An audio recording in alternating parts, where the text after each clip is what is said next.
Hello everyone. तो आज हम बात करेंगे इनहिबिटर्स ऑफ ऑक्सीडेटिव फॉस्फोराइलेशन और अनकपलर्स ऑफ ऑक्सीडेटिव फॉस्फोराइलेशन। तो हमने प्रीवियस वीडियो में डिस्कस किया था ऑक्सीडेटिव फॉस्फोराइलेशन में।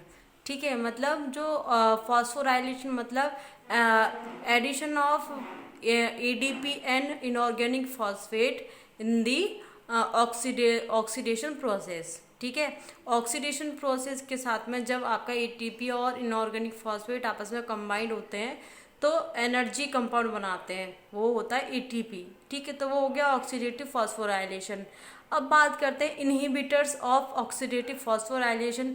मतलब इनहिबिटर्स ऑफ ऑक्सीडेटिव फॉस्फोराइलेशन वो सब्सटेंस होते हैं जो ऑक्सीडेटिव फॉस्फोराइलेशन के मैकेनिज्म को इनहिबिट कर दें या फिर उस प्रोसेस को आगे कंटिन्यू ना होने दें। ठीक है, तो मतलब ऑक्सीडेटिव फॉस्फोराइलेशन में मतलब वो जो इनहिबिटर्स हैं वो पर्टिकुलर किसी कॉम्प्लेक्स पे नहीं कर पाते हैं। ठीक है, तो कुछ एंजाइम को ही इनहिबिट करेंगे, तो वो होगा आपका एटीपेज सिंथेज। ठीक है, एटीपी सिंथेज है जो आपका ऑक्सीडेटिव फॉस्फोराइलेशन में इन्वॉल्व होता है फॉर दी जनरेटिंग एटीपी। ठीक है, तो हम बात करते हैं अनकपलर्स। इनहिबिटर्स के बारे में तुमने कई बार बात की है, आज बात करेंगे अनकपलर्स। तो अनकपलर्स आर दो सब्सटेंसेस। ठीक है, अनकपलर्स वो सब्सटेंस होते हैं विच प्रिवेंट ऑक्सीडेटिव फॉस्फोराइलेशन, जो कि इस ऑक्सीडेटिव फॉस्फोराइलेशन को नहीं होने देते। तो जो आपका ऑक्सीडेटिव फॉस्फोराइलेशन किसके थ्रू होता है? Through etc. ठीक है, मतलब जो अनकपलर्स जो हैं ऑक्सीडेटिव फॉस्फोराइलेशन को प्रिवेंट मतलब होने नहीं देंगे।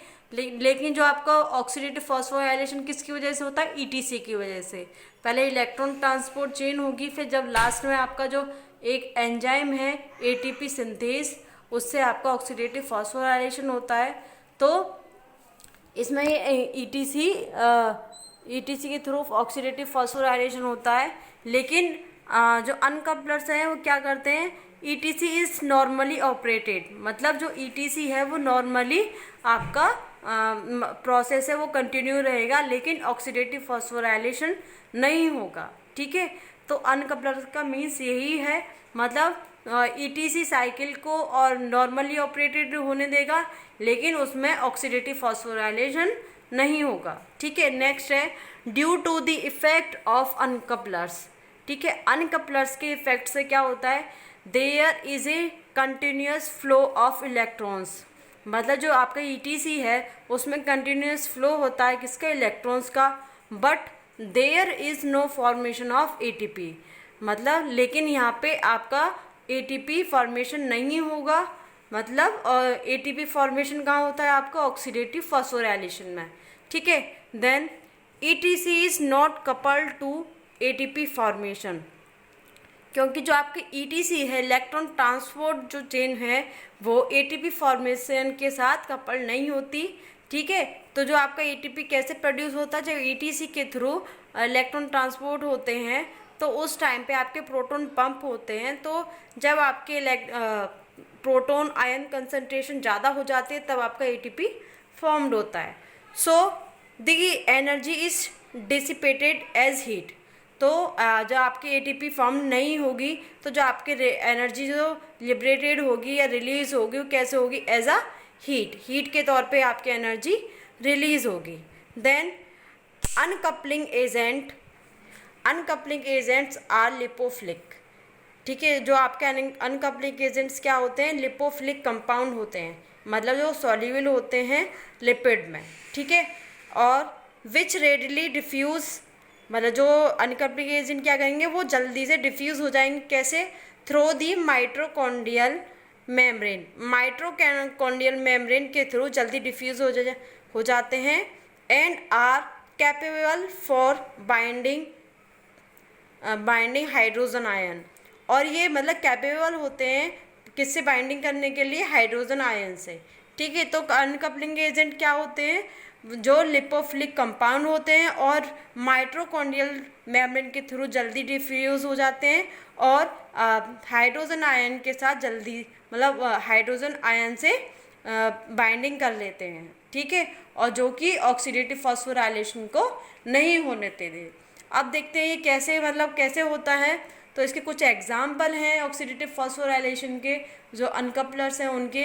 तो पहला एग्जाम्पल है 2,4 डाइनाइट्रोफिनोल, इसको हम बोलते हैं DNP, ठीक है। तो ये आपका जो सबस्टेंस है, जो अनकपलर्स है, वो क्या करता है, इट ट्रांसफर्स प्रोटोन, ये क्या ट्रांसफर करता है, proton, across the mitochondrial membrane, जो कि माइटोकॉन्ड्रियल मेम्ब्रेन को क्रॉस करते हैं, thereby diverting its flow, ठीक है। मतलब ये क्या कर देंगे, हाइड्रोजन जो है, ये प्रोटॉन है, इनके फ्लो को डाइवर्ट कर देंगे, जो कि कहाँ होते हैं, एटीपी सिंथेज, मतलब जो उसका एटीपी सिंथेज की जो फॉर्मेशन होती है, जहाँ पे F0 होता है, जिसके थ्रू आपके प्रोटॉन फ्लो होते हैं, ठीक है। तो उनको ये डाइवर्ट कर देता है यहाँ पे, ठीक है। तो ये इसका फंक्शन हो गया DNP का, ठीक है। नेक्स्ट है वेलिनोमाइसिन, ठीक है।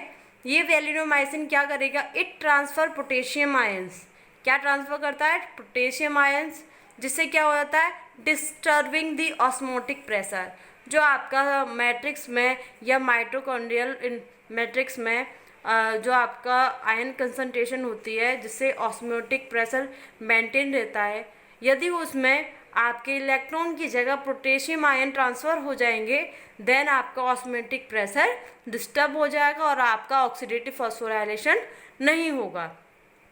तो ग्रेमिसिडीन आपका एक तरह का इनहिबिटर है, क्या है, इनहिबिटर है,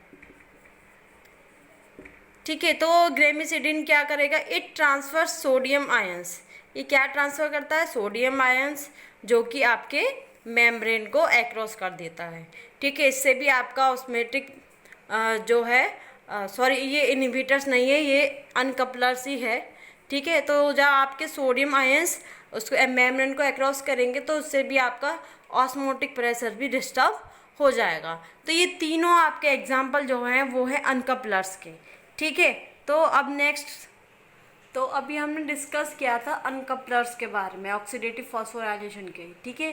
तो यहाँ पे आपके कुछ अनकपलर्स थे, वो थे DNP, वेलिनोमाइसिन और ग्रेमिसिडीन, ठीक है। ये आपके जो तीनों एग्जाम्पल हैं, इनको हम आयनोफोर्स भी कहते हैं, क्या कहते हैं, आयनोफोर्स भी कहते हैं, ठीक है। तो ये क्या करते हैं, विच डिसरप्ट दी मेम्ब्रेन परमेबिलिटी, ये मेम्ब्रेन परमेबिलिटी को डिस्टर्ब कर देते हैं टू आयंस, ठीक है। जैसे कि आपको पता है, आपको जो आयंस है वो आपके प्रोटॉन ही उसमें एंट्री करते हैं मैट्रिक्स में थ्रो दी एटीपी सिंथेज, ठीक है। लेकिन ये एंजाइम, सॉरी ये जो आपके कुछ अनकपलर्स हैं, ये एक कैरियर की तरह काम करेंगे, ये हाइड्रोजन आयन को छोड़ के और दूसरे जैसे पोटेशियम एंड सोडियम, इस तरह के आयन की एंट्री करा देते हैं आपके मैट्रिक्स में, जिससे ऑस्मोटिक प्रेशर जो है डिस्टर्ब हो जाता है, ठीक है।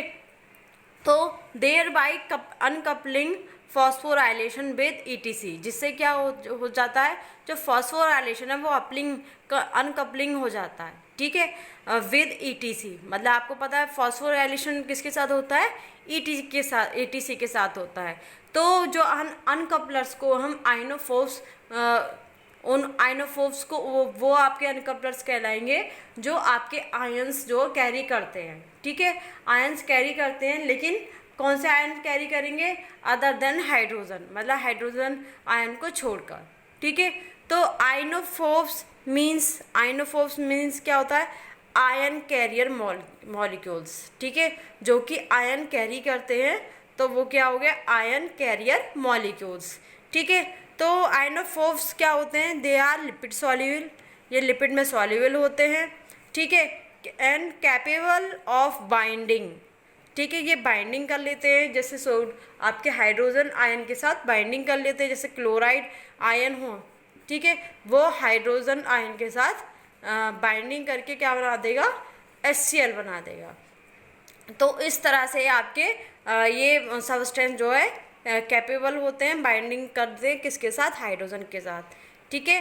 एंड कैरिंग स्पेसिफिक आयंस, और कुछ स्पेसिफिक आयंस कैरी करते हैं अदर देन हाइड्रोजन आयन, मतलब हाइड्रोजन आयन को छोड़ के दूसरे आयन, जैसे कि आपको बताया था वैलिनोमाइसिन क्या कैरी करता है, पोटेशियम आयन, और ग्रेमिसिडिन क्या कैरी करता है, सोडियम आयन। इस तरह से ये आयन कैरी करेंगे, ठीक है, जो कि आपकी मेम्ब्रेन परमेबिलिटी को डिस्टर्ब कर देते हैं, ठीक है। अब ये हमने अनकपलर्स के बारे में जान लिया, ठीक है। अब बात करेंगे हम ओलिगोमाइसिन, ठीक है, जो कि आपका क्या है, इनहिबिटर्स है किसका, ऑक्सीडेटिव फॉस्फोराइलेशन का, ठीक है। तो ओलिगोमाइसिन क्या करता है, इनहिबिट दी एटीपी सिंथेज, ये एटीपी सिंथेज को इनहिबिट कर देता है, जिससे क्या होता है, ब्लॉक्स दी ऑक्सीडेटिव फॉस्फोराइलेशन, जिससे ऑक्सीडेटिव फॉस्फोराइलेशन प्रोसेस जो है, मैकेनिज्म जो है, वो ब्लॉक हो जाता है, ठीक है, बाय ओलिगोमाइसिन, ठीक है। क्योंकि आपको पता है FO जो हम डिनोट करते हैं, जो O होता है वो किससे लिया गया है, ओलिगोमाइसिन से, ओलिगोमाइसिन, क्योंकि ये ओलिगोमाइसिन इस उसी यूनिट पे जाके बाइंड हो जाता है, जिससे कि वो आपका एंजाइम इनहिबिट हो जाता है, ठीक है। तो हमने कुछ आयनोफोब्स, मतलब जो आयन कैरी करते थे उनके बारे में पढ़ लिया, अनकपलर्स के बारे में। अब आपके बॉडी में कुछ फिजियोलॉजिकल अनकपलर्स होते हैं, ठीक है। तो वो कौन से होते हैं, सर्टेन फिजियोलॉजिकल सब्सटेंसेस, जो आपकी बॉडी में कुछ ऐसे सब्सटेंसेस होते हैं, वो क्या करते हैं, एक्ट एज अनकपलर्स, अनकपलर्स की तरह एक्ट करते हैं, जैसे कि thyroxine, bilirubin and free fatty acid, ठीक है। ये तीनों कुछ आपके फिजियोलॉजिकल अनकपलर्स हैं, जो कि आपके ऑक्सीडेटिव फॉस्फोराइलेशन को डिस्टर्ब कर देते हैं, ठीक है। जिससे मतलब वो ऑक्सीडेटिव फॉस्फोराइलेशन के साथ कपलिंग ना करके अनकपलिंग करेंगे, ठीक है, उनको डिस्टर्ब कर देंगे, ठीक है। तो ये हो गया आपके इनहिबिटर्स और of oxidative phosphorylation and uncouplers of oxidative phosphorylation, ठीक है।